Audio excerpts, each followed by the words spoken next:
اعوذ باللہ من الشیطان الرجیم بسم اللہ الرحمن الرحیم رب اشرح لی صدری ویسر لی امری واحلل عقدۃ من لسانی یفقہوا قولی رب زدنی علما اللہم فقہنا فی الدین آمین ثم آمین۔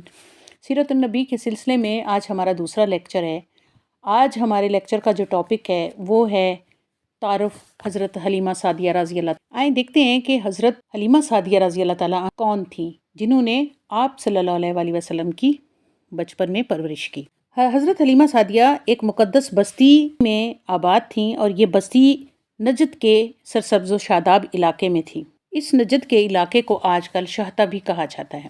اس میں بنی ہوازن کی باقی دوسری چھوٹی چھوٹی بستیاں بھی دور دور تک پھیلی ہوئی تھیں۔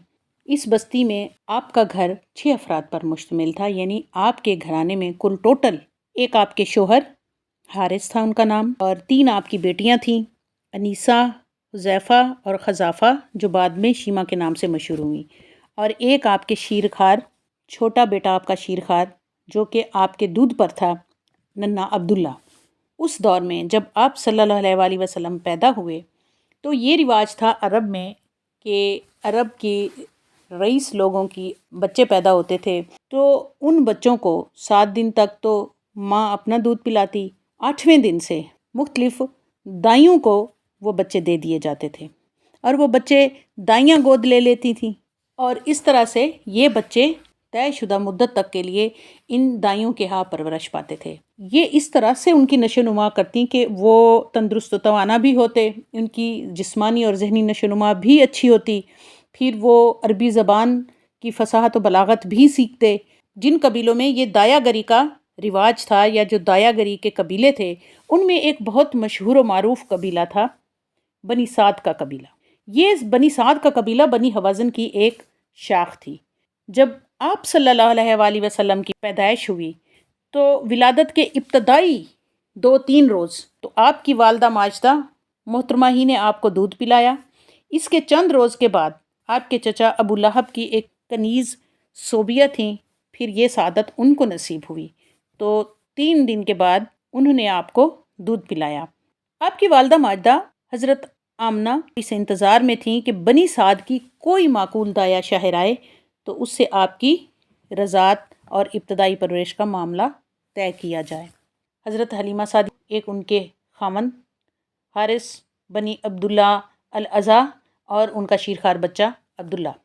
جس دور کی اب یہ بات ہو رہی ہے اس دور میں اس وقت قحط پڑا ہوا تھا، قحط کا دورہ تھا، اور اس کی وجہ سے لوگوں کو بھی کھانے پینے کی چیزیں کم میسر تھی اور اس کے ساتھ ساتھ جانوروں کو بھی گھاس پھوس کم اویلیبل تھی، جس کی وجہ سے آپ کے پاس ایک اثاثے میں گدھی تھی اور ایک اونٹنی تھی جو بھوک پوری نہ ہونے کی وجہ سے دونوں ہی بہت کمزور تھیں۔ گدھی تو بڑی مریل سی تھی اور اونٹنی بھی کوئی طاقتور نہیں تھی، یعنی نکاہت کی وجہ سے زیادہ تیزی سے چل نہیں پاتی تھی، تو وہ تھک جاتی اور وہ پیچھے رہ جاتی۔ آپ کی سہیلیاں جن جانوروں پر سوار تھیں وہ چاق و چوبند تھیں اور وہ جانور بہت تیز دوڑنے والے تھے، اور وہ جگہ جگہ رک جاتی، ان کا قافلہ رک جاتا اور وہ آپ کا انتظار کرتی تاکہ آپ ان کے قافلے کے ساتھ مل جائیں۔ اور اسی طرح آپ کا حال بھی تھا کہ آپ کی چھاتیوں میں اتنا زیادہ دودھ نہیں تھا کہ آپ اپنے بیٹے عبداللہ کو اچھی طرح سے خوراک مہیا کر سکتی، اور اسی طرح آپ کی جو اونٹنی تھی اس کے تھن بھی خشک تھے، ان میں دودھ کا ایک قطرہ بھی موجود نہ تھا۔ بہرحال آپ کے جو حالات تھے وہ بہت ہی گوناگون تھے۔ اس طرح سے جب آپ مکہ پہنچیں، مکہ پہنچ کر آپ نے رات وہاں گزاری جہاں پہ سارے آپ کے قافلے نے سٹے کیا۔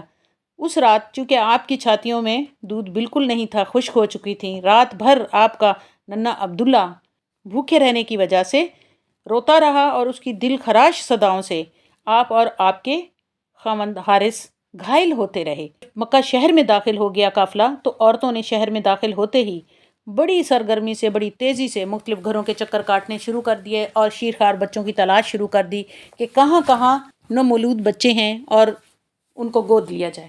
بہرحال تمام دائیاں جو اس وقت سہیلیاں آپ کے ساتھ آئی تھیں ان تمام کو بچے مل گئے، لیکن آپ کو کوئی بھی بچہ نہ ملا اور آپ مایوس ہو گئیں اور پریشان ہو گئیں، کیونکہ ہر دائی نے گھر گھر جا کر اپنی پسند کا نومولود بچہ سنبھال لیا مگر کسی عورت نے بھی حضور صلی اللہ علیہ وسلم کے گھر کا رخ نہ کیا، کیونکہ انہیں معلوم ہو گیا تھا کہ محمد صلی اللہ علیہ وآلہ وسلم یتیم ہیں۔ حضرت آمنہ ایسی بیوہ عورت سے انہیں کیا مال ملے گا، کیا ان کو نفع حاصل ہوگا، اور وہ کیا ان سے توقع رکھیں گے؟ یہاں تک کہ جب حضرت آمنہ نے اپنے بیٹے کے لیے بی بی حلیمہ کو دایا مقرر کرنا بھی چاہا تو انہوں نے اپنی باقی ساتھیوں کی طرح معاملہ طے کرنے میں تھوڑی سی ہچکچاہٹ محسوس کی اور بچہ لینے سے گریز کیا، جس سے حضرت آمنہ رضی اللہ تعالیٰ کو بہت تکلیف ہوئی۔ اب ادھر قافلے کی عورتوں نے اپنی اپنی پسند کے چونکہ بچے چن لیے تھے اور انہوں نے اپنی واپسی کی تیاریاں بھی شروع کر دیں اور ان کا کارواں واپسی کا سامان باندھنے لگا۔ پھر انہوں نے یہ سوچا کہ کیوں نہ یہ کیا جائے کہ اس یتیم بچے ہی کو گود لے لیا جائے، خالی ہاتھ لوٹنے سے تو بہتر ہی ہے، کچھ نہ کچھ تو حاصل ہو ہی جائے گا۔ تو ان کے خامد حارث نے کہا یہ بات کچھ مناسب ہی معلوم ہوتی ہے، اس میں کوئی قباحت نہیں، کیا پتہ اس کے طفیل اللہ تعالیٰ ہمارے دن پھیر دے۔ چنانچہ باہمی صلاح مشورے کے بعد حضرت حلیمہ حضرت آمنہ رضی اللہ تعالیٰ عنہ کے گھر لوٹیں اور ان سے حضور صلی اللہ علیہ وآلہ وسلم کو اپنی تحویل میں لے لینے پر رضامندگی کا اظہار کیا۔ حضرت آمنہ رضی اللہ تعالیٰ عنہ بہت خوش ہوئیں۔ اس وقت حضور صلی اللہ علیہ وآلہ وسلم خوشنما انتہائی خوبصورت سفید اونی کپڑے میں لپٹے ہوئے تھے اور آپ سے خوشبوئیں پھوٹ رہی تھی، سبحان اللہ۔ حضرت حلیمہ سعدیہ انہوں نے ننھے محمد صلی اللہ علیہ وآلہ وسلم کو ہولے سے باہوں میں اٹھا لیا۔ حضرت آمنہ رضی اللہ تعالیٰ عنہ نے انہیں بہت سارے تحائف بھی دیے اور نومولود بچے کی دیکھ بھال کے بارے میں بہت سے مفید مشورے اور نصیحتیں بھی فرمائیں۔ پھر انہوں نے اپنے لخت جگر کو جی بھر کے پیار کیا اور پھر دونوں کو الوداع کہہ دیا۔ محمد صلی اللہ علیہ وآلہ وسلم کو اپنی چھاتی سے لگایا اور وہ یہ دیکھ کر انتہائی حیرت میں آ گئیں کہ ان کی وہ خشک چھاتی وہ آپ صلی اللہ علیہ وسلم کی چھاتی کے ساتھ لگنے سے ہی وہ دودھ سے بھر گئی، اور ننھے محمد صلی اللہ علیہ وآلہ وسلم نے خوب جی بھر کر دودھ پیا۔ دوسری طرف دیکھیں کہ کیا ہوا۔ حضرت حارث رضی اللہ تعالیٰ عنہ مریل اونٹنی کی طرف بڑھے دودھ دونے کے لیے تاکہ وہ اور ان کی بیوی دودھ پی کر اپنی بھوک مٹائیں، تو وہ یہ دیکھ کر حیران رہ گئے کہ اس کے خشک تھن دودھ سے چھلک رہے تھے۔ چنانچہ حضرت حلیمہ سعدیہ اور حضرت حارث رضی اللہ تعالیٰ عنہ نے بھی خوب جی بھر کر اونٹنی کا دودھ پیا۔ دونوں میاں بیوی بے حد خوش تھے اور انہوں نے وہ رات بڑے اطمینان سے اور سکون سے گزاری۔ دونوں بچے بھی بڑے آرام سے سوئے رہے۔